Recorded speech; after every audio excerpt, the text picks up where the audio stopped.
Hello. Hello, you're the nicest. Okay, you win. I am from Ireland. I've been living in your country for nearly 9 years, and I have to say, Americans can be quite xenophobic. And the ones who are the most xenophobic also claim to be the most patriotic, and I'm like, nobody loves America more than an immigrant. We are the true patriots. I gave up affordable healthcare to live in this pyramid scheme of a country, and I'm still here. Also, America has gotten a bit worse since I've moved here. So every time I go home, I have to defend my decision to stay in this country, like I'm in an internationally domestic abusive relationship. I'm like, you don't know him like I know him. I'll never leave. I actually thought the fact that I speak English would at least be the easiest thing about emigrating to this country, but it's been a bit insulting because I found out my English is so bad that it convinces Americans when they meet me that Ireland does not speak English as a first language. Do you know how many times I've been told, oh my God, your English is so good? And I've had to respond by saying, thank you, it is my only language.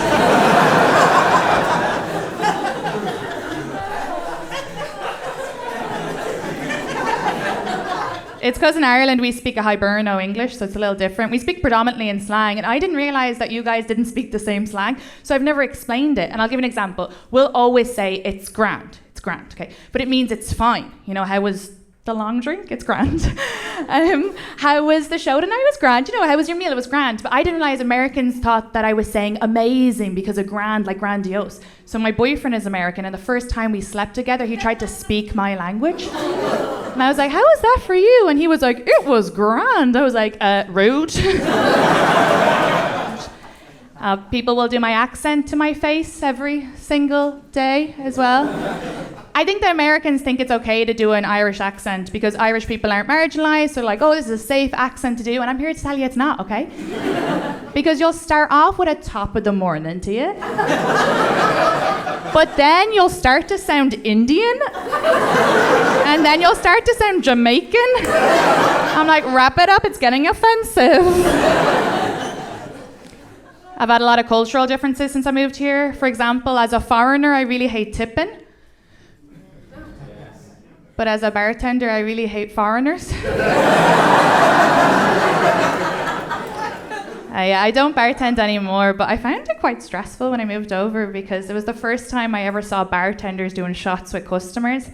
That blew my mind, okay? Because you wouldn't see that behaviour in any other profession. Could you imagine if you went into a pharmacy and you're ordering your Xanax? And the pharmacist was just like, there's 2 for you and 1 for me. Let's all be happy. Or cigarettes as well. I don't know what LA is like, but New York City, Jesus. They will give you side-eye while you're having a cigarette while they're on acid. It's mental. I was having a cigarette in peace, and this girl, she couldn't have been more than 14. She crossed the street to get mad at me. She left her life to come into my life. A stranger. She goes, oh my God, don't you know smoking kills? I was like, yeah, you should start.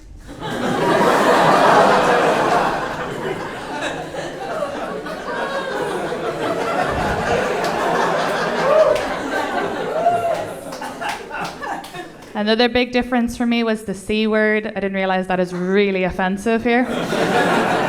In Ireland, your parents are disappointed if it's not your first word. So I didn't realise. It was crazy to me that you guys can't say the C word, but you can buy guns. So I say the C word, you get all uncomfortable, and you're like, bang, bang, bang. It's crazy too, because a lot of time when I meet Americans, because everybody knows Irish people say it, but we say it very musically, you know? So an American will go to say it to me for the first time, and they pronounce every letter in the word. It's very aggressive, and I'm like, oh no, I didn't say that. You hate women. That's very different. I don't come from a gun culture, but my father does have a gun because he's a farmer. It's the farmers you have to watch out for in Ireland. But he does have a gun, and he used it to shoot my cat. I know. I love telling Americans that. You fucking lose your mind. They're like, in this country, we don't shoot animals, only people.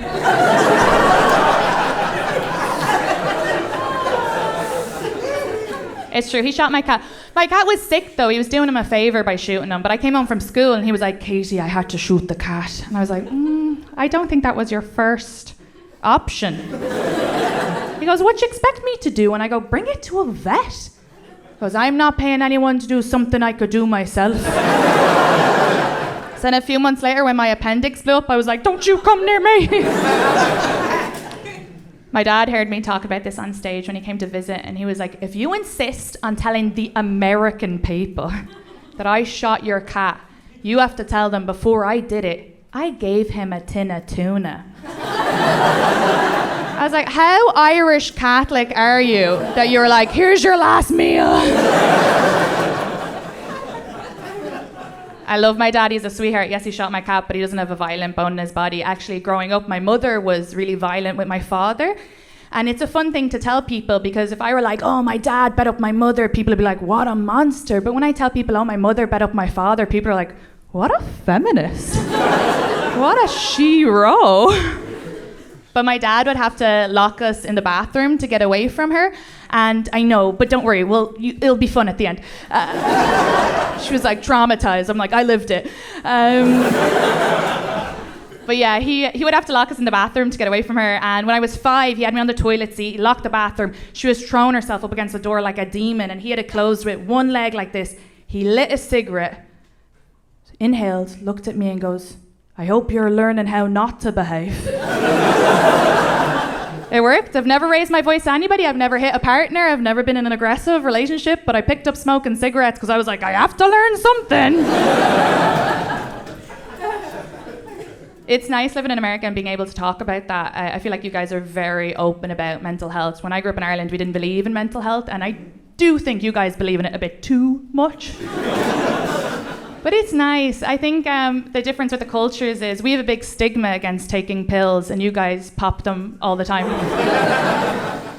So I think you should remember that some of your stereotypes on Irish people are a bit unfair. I'll give an example. Every time I meet an American, they'll be like, oh my God, you're from Ireland? Are you an alcoholic? I'm like, not today.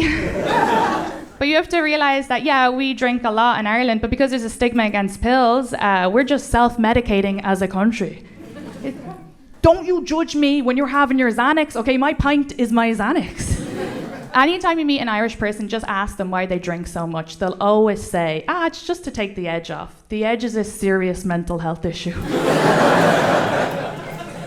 I post a lot online. That's what you have to do as a comedian nowadays. So I get a lot of angry comments because I'll joke about America, and American men get really, really upset with me when I do that. But I think it's because I'm too many of the things that they don't like, okay? Because firstly, I am a woman, and that really hurts their feelings.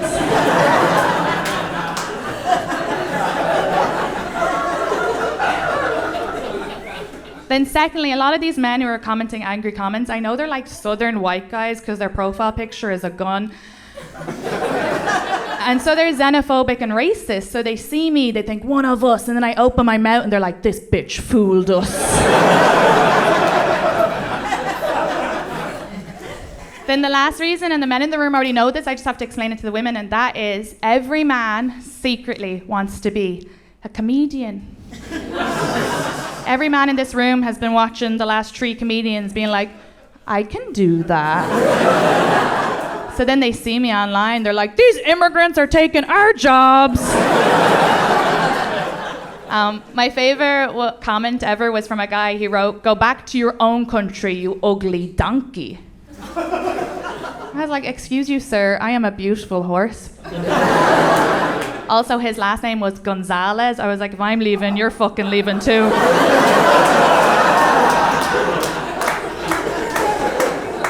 I have to leave, but you guys were amazing. I really appreciate it. Thank you so much.